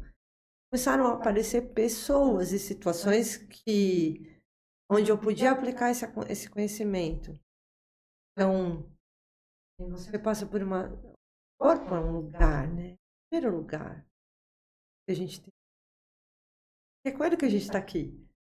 Então, é uma situação traumática no trabalho, às vezes te leva a enrijecer de um jeito e você não consegue aprender mais nada. Ou você fica desmotivada com o teu trabalho, porque você enrijeceu, porque não entra mais nada, não passa em você. É trabalhar a abertura. Comecei trabalhando a massagem. Aí caí no estudo mais profundo, que mostrava bem mais claramente esses 3 corpos, o físico, o mental e o espiritual, de como tem ligação. Mas que ligações são essas? Que onde começa as dúvidas? Não começa no físico, porque o espiritual é o mais sutil de tudo. A gente vai endurecendo a doença. Ela começa no rarefeito, e aí as coisinhas vão se juntando até que você tem uma coisa Sólida. física, sólida. Aqui, né? Ela existe nesse mundo, mas nunca é aqui que começa. Começa lá. Tudo isso eu fui entendendo. Aos pouquinhos as coisas foram fazendo mais sentido. E aí, hoje em dia, eu estou numa viagem, é uma viagem mesmo. Entendimento do mundo com a yoga. E me trouxe também visão ainda maior, que me levou para fora da Terra. Aí, olha, legal. Os Vedas falam, me explicaram coisas. Eu gostava, adorava ciências quando eu era estudante. Desde pequena, mas eu achava que aquilo não era para mim. Assim como eu achava, passei a vida achando que várias coisas não eram para mim. Aquilo não era para mim e tal, mas eu gostava de eu fazer essas perguntas: que lugar é esse? É que a gente está. Que são assim, um monte de coisa no céu planando. E essas respostas já existem. Sim. Elas estão lá há 10 mil anos, né? De um jeito muito humano, que a filosofia védica e o yoga trazem a gente de um jeito muito nós aqui. Tem que traduzir. É porque trabalha no corpo, trabalha essa coisa da abertura para receber todo esse conhecimento também. Então agora a minha viagem é essa. Nesse meio tempo, a arte nunca me deixou. Nunca me deixou. Sempre continuou a me receber como pessoa integral nessas transformações doidas que aconteceram na minha vida. Sempre Doidas e radicais, né? Tem algumas mudanças que foram muito radicais. Mas tive sorte de ter apoio, tive sorte de ter curiosidade. A curiosidade De- lá de criança. Foi ensinada, né? Tipo, você curiosa, né? Você É, tinha aqui livros e tal, você foi atrás e deles. até essa coisa observadora, mas essa coisa de querer saber. De me enfiar até onde não falaram que não era pra eu ir. Né? Aquela. Não era pra eu ir ali, mas eu fui. E eu perdi o fio da meada. Não, você estava falando da Ayurveda e tal, e que Da você. yoga. Da yoga, que você era curiosa e foi indo e continua indo. Isso, eu continuo indo. E vem cá, você. Eu tava falando da arte, eu lembrei. A arte, A arte foi recebendo toda essa informação de um jeito generoso. É uma forma minha de conversar também com as pessoas, mas é uma forma de conversar comigo também. Acho que principalmente. Ainda é um diário da minha vida durante todos esses. a sua vida é uma grande arte, então. É, A arte de acho que viver. todo mundo, né? Não, mas você tem uma consciência legal disso daí. Tem gente que está no automático, tem gente que trabalha para ganhar dinheiro. Com essa febre hoje da Matrix de ficar milionário e de Tigrinho. alta performance, né? Alta performance. Tem um monte de gente surtando porque com 20 e poucos anos, porque, né, tem que. E essa comparação toda com a internet, sucesso, isso não é natural, sabe? Tem que tá bem, né? Mas não. Eu acho que tem que ter verdade, né? Ter verdade. Se a gente tiver honestidade, sinceridade com o que você quiser. Então, mas sinceridade com quem? É isso que eu tô falando. Hã? Sinceridade e honestidade com quem? É com você. Você. E aí você precisa se É. conhecer para chegar Sim. nesse lugar. Porque você falou uma coisa muito interessante, foi bem lá no começo da sua infância, da sua solitude, que você lia e foi pesquisar e ficava isso, e desenhava pra caramba, que não sei o quê. Hoje em dia, a criança com 1 ano, ela pega um aparelho de celular, ela sabe o que tá fazendo e para ali e vai jogar joguinho com 1 ano, com 1 ano. Sim. Você Complexo. Isso, o mundo está mudando, ok, tudo bem, a tecnologia está aí, mas tem que ter equilíbrio. Tem. As pessoas têm. Porque você não se conhece, você conhece o outro.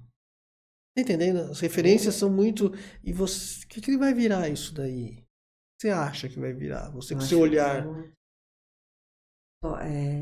eu peguei o começo da internet e o começo da globalização. Então, ao mesmo tempo que é muito encantador você ter acesso para mim, eu tinha fome de ter acesso. Não tinha, né? E era difícil. Eu tinha que, assim, eu perdi um puta tempo para eu ouvir uma música, né? Não tinha. Você Nossa, tinha que agora. comprar. Agora tá tudo ali, mas para além disso tem as outras culturas, tem outros jeitos de viver. Se isso for usado desde a infância de uma forma Um bacana, direcionamento, um tempo, uma olha o que disciplina. existe, mas existe ao começo, você tem que ter, né? Tem que ser o pé na terra, tem que ser O mundo gira em torno de brincar você. com nada, né? Não É. podia brincar com nada. A imaginação, né? E a gente tinha que começar do começo. Porque, a criança começa consigo mesmo, com 4, 5 anos, né? Tem os setênios. Então você vai passando de você para o outro, para um grupo maior e um grupo maior ainda. Não dá para começar com uma criança de 2, 3 anos com esse grupo maior aqui da ponta. Que tem tudo. Que tem tudo. E eu acho que uma coisa que a gente perde é a própria cultura, o jeito de viver da família, quando abre demais. Primeiro você ensina o que é seu, aí vai agregando as informações de outras famílias próximas. E assim a coisa vai crescendo e a criança vai nessa espiral, andando cada vez mais para cima. E a internet não possibilita mais, do jeito que está sendo usado, tudo assim, a forma como você usa. Que é o que Que é o determina a problema. polaridade, o positivo e o negativo. Porque podia ser bacana ter acesso, aprender coisas, e trocar a mesma informação. A própria comunicação ficou mais rápida. É legal. Não, tradução, você fala hoje em dia. Você vai para fala outro em qualquer país. idioma, você fala. Maravilhoso. Absurdo. Eu acho lindo. Só que eu sou bem encantada mesmo com a tecnologia. Eu acho lindo.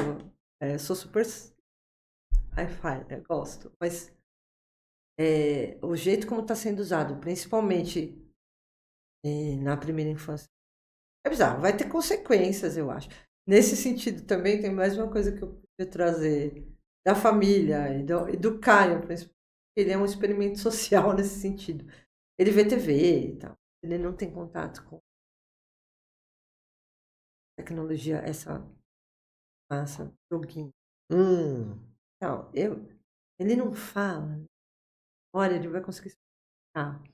E eu tenho muita curiosidade de saber a visão dele do mundo, como essa pessoa que está em outro lugar também. Né? Porque os meninos da idade dele têm essa vivência, né? Eu respeito tudo, sinceramente. Eu não acho que a geração jovenzinha, 9, 17, 15, que eles vão ser piores do que... Não acho isso mesmo. Sempre acreditei na juventude, sabe? Assim, porque a gente não tem ferramenta para lidar com coisas que eles lidam. Ah, é. Agora o que você quer dizer piores que a gente? Como que você me fala um negócio desse, assim? Porque tem um desalento, né? Com o mundo. Não, vai acabar com tudo. A juventude vai acabar com a natureza. Nada, cara. Não é isso. Não é assim, Não né? é isso que eu vi. A Flor tem 21 anos. É lógico que não dá para tirar o meu recorte pelo recorte geral.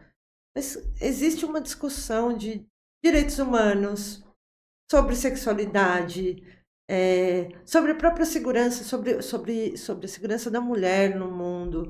Todos esses assuntos sobre maternidade, isso não existia. Foi uma coisa que essa geração trouxe. Por conta da tecnologia, inclusive. Exato. Né? A gente não tinha acesso a muita Então é coisa. maravilhoso, pô. Como que eu vou falar que eles não sabem o que eles estão fazendo? Tá tudo perdido. Tá nada. Já dizia minha avó, ela falava, gente, essa coisa de saudosismo. Ela falava, a vida, na minha época a vida era tão boa, era nada. Ela falava, pô, eu não tinha geladeira. Eu tinha que salgar as coisas Não tinha máquina de lavar. Eu tinha máquina de lavar, lavava roupa no rio. Como que as pessoas têm? Isso ela dizia assim com 70 anos. 80 até mais. Ela sempre falou isso pra mim. E era uma forma admirável de ver as coisas. Eu vivo no hoje, né? Vamos ver o lado cheio do copo. E me fala um pouco dessa história do Caio e tua filha, 2 anos mais velha. E é aquela menina, como que ela cresceu, as referências, como ela interagiu com a família, porque tem todo esse... O irmão nasce, ou uma irmã, já dá BO com o mais velho, normalmente. Tem o ciúme, tem... Eu não sei, eu era filha única. Então, isso que eu tô falando, mas eu sei. É meio clássico. E como é que foi na tua família, na tua casa? Ela, como que a cabeça dela... Eu imagino, até hoje, pra mim, é uma incógnita.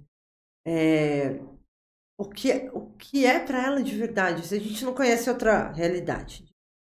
O que eu acho é que assim como aconteceu comigo, aconteceu com ela também. A gente ampliou a perspectiva do mundo. Porque na tua época na tua época de escolar, tinha pessoas com deficiência na escola? Você lembra disso? Tinha um amigo meu, Ivan, ele era paraplégico só, mas ele jogava bola com a gente, ele ia de muleta quando tinha evento na escola, mas ele andava se arrastando no chão normalmente, brincava, era um cara normal, só que não andava. E não tinha tiração, por incrível que pareça, a gente não tinha muito bullying com ele. Era mais entre nós o bullying, pesado, eu era banana, né? Aí, nossa, até que um dia eu cheguei chorando em casa, meu pai... Por que você tá chorando, filho? Né? Por que você tá chorando, filho? Eu falei, meu pai, todo mundo fica me chamando de banana na escola. Ele deu uma risada, sabe aquele... Ele deu uma risada lá, curta assim, olhou pra minha cara com o maior carinho e falou assim, filho, não esquenta a cabeça não, que me chamavam também de banana. Você herdou o apelido sem saber. Por causa do sobrenome, né? Quando eu era criança faziam isso comigo também.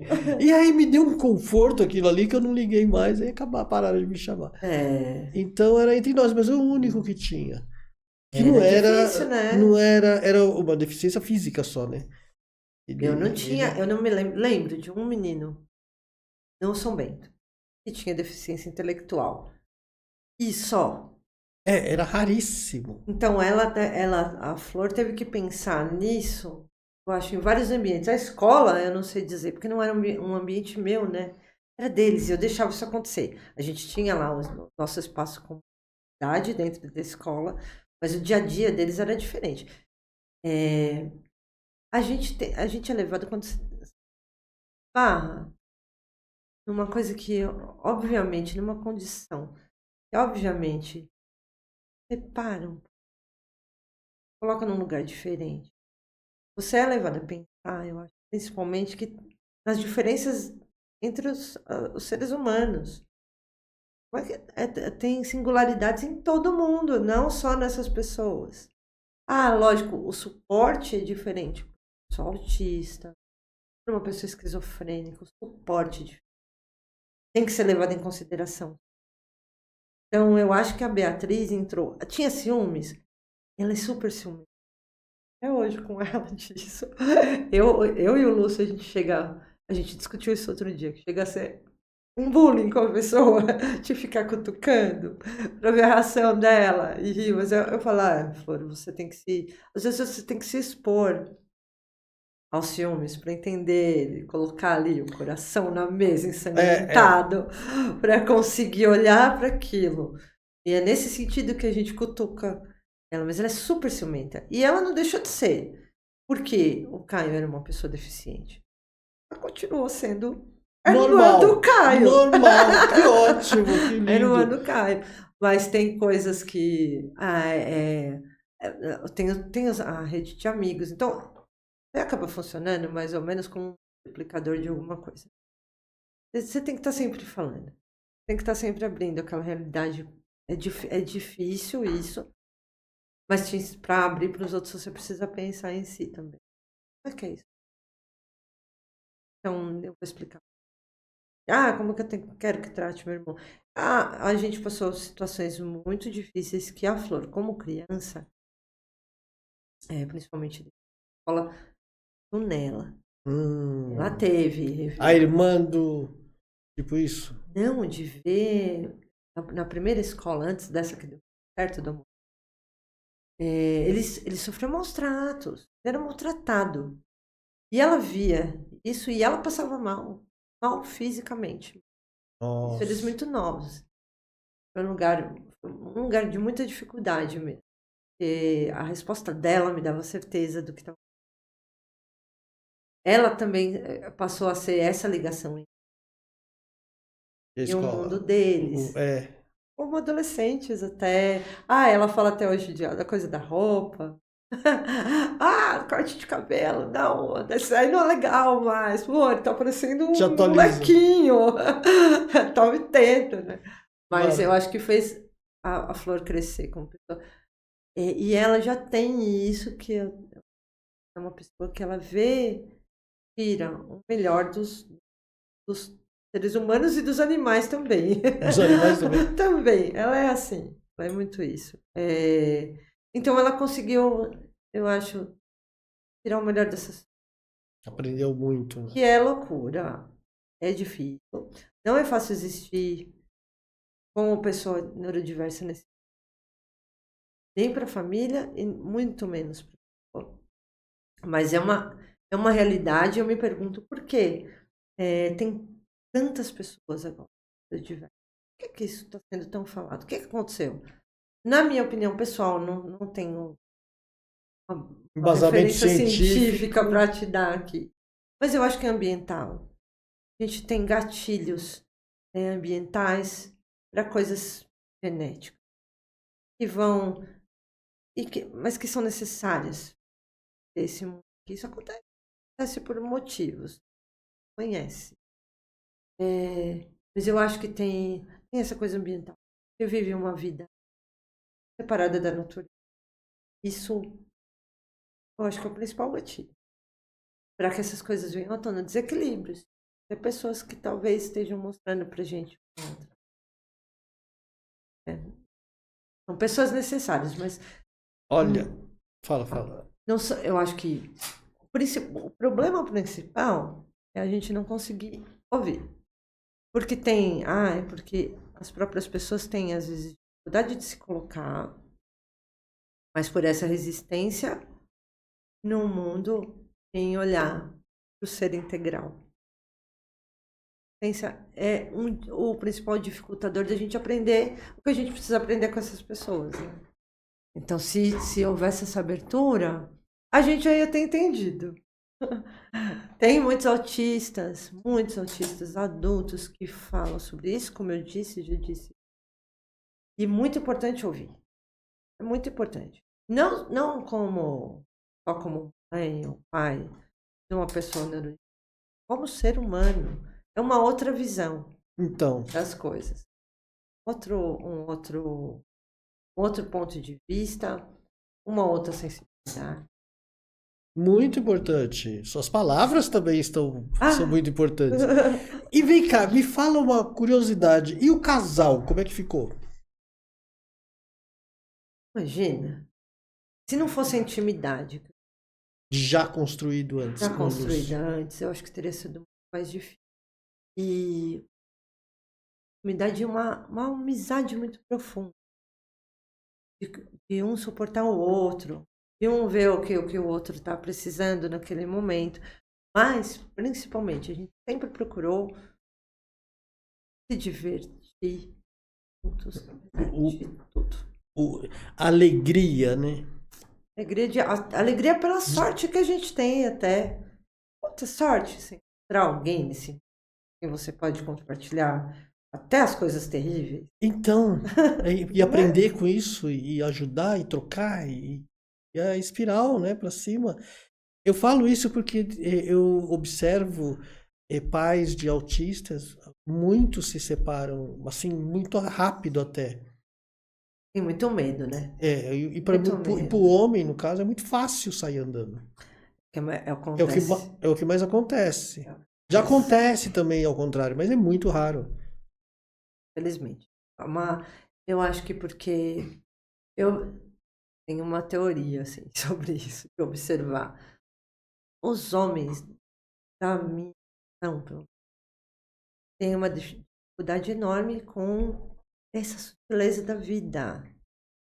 E você está numa situação que você não entende, causa uma insegurança, também pode questionar sua fineza, a gente questiona inteiro. E a gente sabe a dificuldade disso chegar nos homens, esse questionamento, de você precisar se abrir, de você precisar rever. Isso é difícil e é uma coisa cultural, uma coisa antiga, que não é culpa de ninguém também ter essa dificuldade, né? Então, eu acho que muitas das situações foge de si mesmo, de olhar para si. O homem, né? Não é para criança. A mãe tem que olhar, porque a gente já nasce e coloca em si mesmo de volta, coloca para dentro, vai amamentar. É uma relação mais próxima. Ser pai, eu imagino, né? E é uma coisa construída, uma relação construída lá fora. Quando a relação construída tem um monte de obstáculos que te levam para dentro, para você mesmo, vai ser mais difícil? Claro que vai. Tudo que é difícil é descartável? Não, você vai aprender pra caramba. Você pode aprender, né? Não sei se vai. Você pode aprender pra caramba. Tem essa disposição de aprender. E tem a coisa. Deixar pra mãe cuidar. O Lúcio deu muita sorte. Porque, além de tudo, a gente era jovem. Estava aberto experiências e tinha esse acordo de encarar as coisas com alegria, de tentar tirar um manjericão de dentro de Sim. né? E pra cima, pra cima. Então, eu tive muita sorte de ter um companheiro assim. Não é fácil Não, teve. E de ele a achar. você, porque eu vejo vocês arrastam eles os dois, né? Pra tudo quanto é canto. Agora ela deve estar voando, né? Nem fale. Como a Mas em gente arrastou essas show, crianças. e É, vamos pintar lá, tá lá ele junto. Entendeu? sempre. Então isso é Sempre. um presente e eu vejo assim, um presente para a humanidade, sabe? E deve ser. Tanto é Ah, que é você está aqui possível. hoje. Não, dividir isso é possível, É exatamente. possível. Não, e não é que a gente é super Não especial, é não. É só. boa vontade. Bom, isso que eu falava, se proporar, É né? só Fazer. boa vontade. Eu conheço, tenho amigos, vários amigos assim. Conheço famílias de autistas, pessoas até com deficiências mais limitantes. E também encaram isso no boa. Tem exemplos pra gente, nossa, gastar aí. Falta boa vontade, às vezes, também, de se entregar um pouco para a E não situação falta com alegria. referência dessas boas vontades. Eu vou até pedir para você convidar outras pessoas para vir aqui compartilhar, porque tem muita gente que tem um filho autista e por aí vai, com alguma deficiência neurológica, que nem você falou, né? E não sabe o que fazer. E aí encara um sistema como você encarou.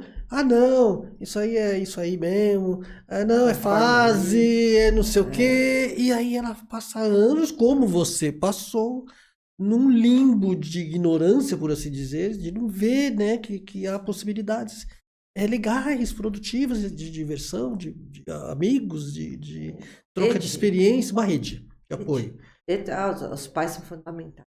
Então, Trocar com outros pais. Isso eu acho que na maternidade típica e na maternidade típica, na paternidade típica e atípica.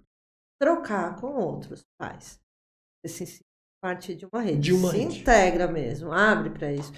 A gente fazia todos esses rolês que você disse a gente fazia tudo com as crianças, porque a gente queria essa rede de adultos conhecendo nossos filhos. E Lugar os de filhos criança em todo deles lugar. também. Não, e tem os filhos deles também vendo. Total. Saca? Se É. inteirando, interagindo com aquela A criança. maioria a gente teve filho cedo, né? Então, vários amigos não tinham filhos ainda. E os nossos eram as crianças do rolê. Mas os meus filhos foram criados como pessoas que não têm medo dos adultos. E os adultos que não têm medo de criança, porque agora tem até uma cultura child free, né? De lugares que não aceitam crianças.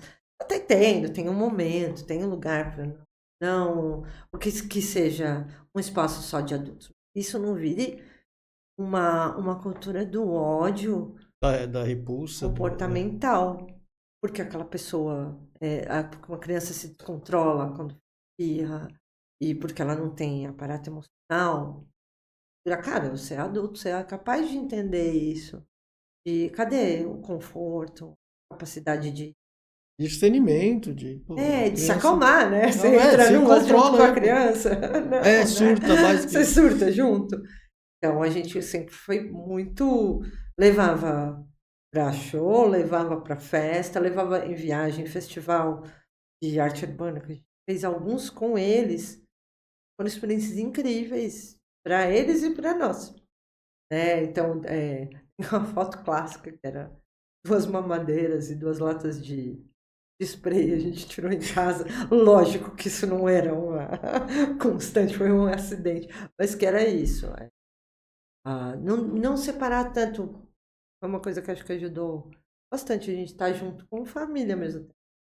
Não separar tanto, não ser cartesiano. Sim, é tudo um Vamos só, fazer né? um círculo e jogar ali a vida pessoal, o trabalho, a diversão, E, nessa fogueirinha ali. e é legal você dar essa imagem, porque tem um círculo ali da família. Quem precisa mais no momento é acessado por todos. Todos vão ajudar. Exato. Então é o trabalho, vai todo mundo pro É trabalho. É lindo pra isso. diversão, vai todo mundo pra diversão. Aí tem uma crise com alguém, todo mundo vai suprir essa pessoa. A gente supre Independente de quem seja, energeticamente, energeticamente, na paciência, né? no acolhimento, né? Ou deixa quieto Ou lá deixa quieto lá e tá aqui e de tá tudo bem. suporte, né? Você tá aqui de suporte. E uma retroalimentação também de informação. Porque é uma Todo coisa que mundo- eu tenho, a Flor vai trazer outra coisa, e o Caio traz outra coisa. Olhares Os totalmente. bichos, a gente tem bicho. Eu falo que cada bicho que chega na minha casa, Tem uma coisa, vai. ele tem um negócio que ele traz. Se eu parar para prestar atenção, eu vou entender. Que é o que a gente falou aquela hora que você É. falou. De prestar atenção, de parar Parar. e olhar. Parar e prestar atenção. Se a gente não para olhar, se a gente não vai contra o sistema da produtividade e tira um tempo para si, para olhar, você vai passar a vida sem entender. Sem entender Desculpa. nada. E Não tudo bem, tem jeito não, volta tudo aí bem depois, também. Talvez seja um momento. né? E você presta, terapeuticamente falando, algum atendimento especial para crianças assim? Estou sempre aberta. Para mim não tem diferença entre uma pessoa neurodiversa massagem? e uma. Eu vou ver a necessidade da pessoa no momento que ela chega. É bem assim, né? Não Não tem como prever nada. Não tem, não, e não tem. Não, a pessoa não precisa me explicar nem antes. Falar, olha, eu tenho isso, eu tenho aquilo. Não. Você pode ter uma bolsa ou um sapato, assim, você tem um sítio. Agora que eu aqui agora. Quem é você? Do que você vai falar aqui? Às vezes, como terapeuta, tem essa também saber qual questão que a pessoa trouxe, né? É isso. Às vezes não é o que você está pensando. Às vezes a pessoa é autista, mas ela tem questão com um relacionamento específica, um relacionamento amoroso. A gente vai falar da vida toda dela ali? Não, eu consigo. Mas eu até. A minha terapia, estou falando disso, de falar, mas todo o meu trabalho vai pelo corpo. Tá.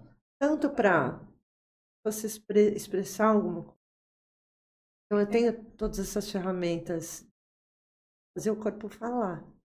É tanto a yoga hoje em dia que me mostrou ser uma ferramenta que, para além de tudo, o bonito é que você tem formas de se livrar das coisas. Você tem lá um problemão. Você pode falar do problema. Você pode pegar ele, colocar em cima da mesa e ficar meditando no problemão por dias, décadas, às vezes. E conversar com alguém, receber um conselho. Você pode simplesmente. Então, assim, não, que vai focar no agora, não interessa o que passou. Mas o corpo tem uma sabedoria e uma ciência dentro dele que se livra de certas coisas sem precisar passar pelo racional. É a respiração, é a própria excreção. A gente tem suor, a gente tem tantos jeitos de se livrar das coisas, né? Ou vomitar dentro da ayahuasca. São as limpezas. O corpo tem essa sabedoria. Na yoga, a gente trabalha com alinhamento. E esse alinhamento faz com que os canais fiquem livres. E a energia passa. Uma coisa que, uma dor que você passa na pose, na yoga, uma dor que você achou ali, ela pode ter 30 anos. Só que você só achou agora. Porque fez X movimento e tal. Você achou aquele lugar no corpo onde essa coisa ficou guardada e pode ter vindo do trauma, do pensamento, tantos lugares. Na yoga é local de você olhar para aquilo e analisar. É o lugar de você deixar sair. Você relaxa, então respirou, voltou e deixou embora. Para mim, depois de toda essa loucura que eu passei, tantas experiências fortes, quando eu comecei a estudar yoga, eu tinha muita coisa guardada. Muita. Eu achei muito dor. Eu demorei para entender até o quanto é simples. Se livrar de coisas. Eu não precisava também colocar tudo na mesa o tempo todo para analisar. Isso é desgastante. Às vezes você não tem saúde para colocar tudo na mesa para analisar. Então ali eu encontrei o meu lugar de conforto mesmo, porque certas coisas não foram minhas, foram coisas que eu fiz, coisas as quais eu passei, eu não ia ter como mudar. Eu só precisava deixar aí mesmo. Simples, Simples. E aí eu reaprendi, porque eu tive um contato com o corpo lá atrás, né? Aquela coisa. teve esse contato com o corpo, mas eu ainda tinha essa crença limitante. Não era pra mim. Aí depois de um tempão. Putz, nada do que a gente passa fica lá. O negócio tá dentro de você ali, ó. São sinais, ou você pega ou não pega, mas ele volta. E aí de repente te pega por um outro Se for motivo. importante, volta Ele mesmo. volta. E aí eu comecei a entender isso como o mais simples é o mais complexo também. É só respirar. Você fala pra pessoa, respira aí. Mas e aqui também? Cara, não tem. A maioria de nós não respira. Não sabe A respirar. gente nem sabe, não sabe como que isso funciona. Então, uma pessoa neurodiversa chega, ela vai ser completamente diferente da outra também. Nenhum. Eu vou pegar o caso dos autistas. Nenhum autista é igual. Não. Ninguém é igual a ninguém. Ninguém. Não dá. Tem coisas, tem pequenas ali semelhanças, às vezes que dá pra todo mundo no mesmo balaio? Tem, lógico. Mas não é por isso que eu tive. É que eu vou. Então, quem chega pra mim, eu consigo enxergar primeiro esse lugar do corpo. Onde eu me acenda nesse momento. Pode ser que aconteça aí alguma coisa louca que me leve para outro lugar e eu vou. Eu vou. Eu quero estudar psicanálise agora para ter uma outra visão desse lugar da mente. Vamos ver. Deixa rolar, né? Deixa rolar. Vamos caminhando. E se você atende, tem clínica? Como que é? Tanto autismo como sem autismo? Eu atendo num espaço lá no Butantã, uma casa gerida por um coletivo de mulheres. Maravilhosa parte desse. Tem uma sala lá e tal. Isso, a gente tem então é uma casa que com atendimentos terapêuticos diversos. Tem uma sala onde eu atendo massagem, yoga, massagem ayurvédica, uma massagem bem profunda. Quanto tempo dura? 2 horas. Nossa! De atendimento. Vou 2 horas. Tô precisando. É bom, a gente sai e fala que sai mesmo em outra frequência. Em outra frequência, dentro do armário de Nárnia lá, a pessoa entra e eu deixo. Mas também não é uma massagem passiva, é uma massagem que a pessoa participa, o sujeito total da pessoa participa. Corpo, espírito, trabalha com muitas coisas, então não é aquele lugar que você vai pegar, deitar e ficar lá só recebendo, não. Tem uma interação, entendi. Você põe o cara para trabalhar. Também, isso, é isso aí. E aí tem a aula de yoga, que é um lugar que eu tô amando agora. Você tá dando aula? Tô dando aula de yoga para crianças e para adultos. Então, peraí, para encerrar mais fácil. Lígia, o que você passa o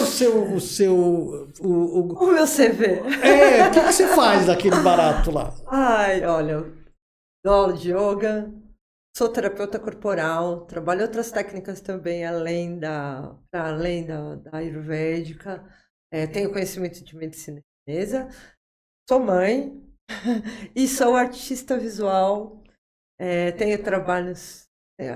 Faço trabalhos comerciais e coisas totalmente não comerciais também, onde me dou total liberdade de fazer o que eu quero.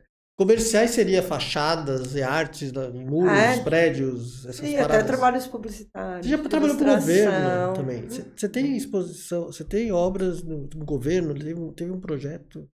Sim, com a prefeitura. Com a prefeitura, isso. Falei com a governo. Prefeitura, com o Estado, sim, a gente está sempre editais. Grande Lígia, não é fraca não. Editais, Sesc. Povo com vários braços. E a gente vai. Tudo tem ligação, então quem for me procurar sabe que eu sou essa pessoa integral. É a artista que tá dando aula de yoga e também sai daqui, a professora de yoga que está lá fazendo arte. A mãe também está em todo lugar.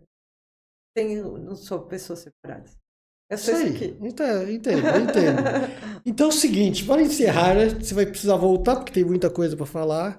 Adorei esse papo, inclusive esse papo muito mãe, muito É um lugar holístico. melhor. E filha, mãe de filho, esposa, doida, e artista em teatro, muito bom. Eu quero, como sempre, que você fale para essa câmera, deixe uma mensagem. Achei muito bacana tudo que você falou do casal, do companheirismo, tudo lindo. Então deixa aí alguma coisa para responsabilidade. Para a posteridade aí. Primeiro eu queria agradecer a você esse espaço para falar da vida. Eu não costumo falar muito da minha vida. Eu sou uma pessoa reservada até hoje, então só você conseguir tirar tudo isso de mim. Mas se eu pudesse dar assim, um conselho, eu diria: se joga, abraça o que passa na sua vida. Não tenha medo. Se apareceu para você fazer alguma coisa, lógico, né? Tem senso, coisas que a gente tem que levar em consideração. Mas o medo, ele tem esses dois lados. Te avisa de que tem um perigo, mas ele também tem a ver com coragem. O antídoto do medo é a coragem. Foca aí na coragem. Tem muitas possibilidades, né? Muitas perspectivas. Que a gente não deixe de olhar de outras formas às vezes. Gratidão.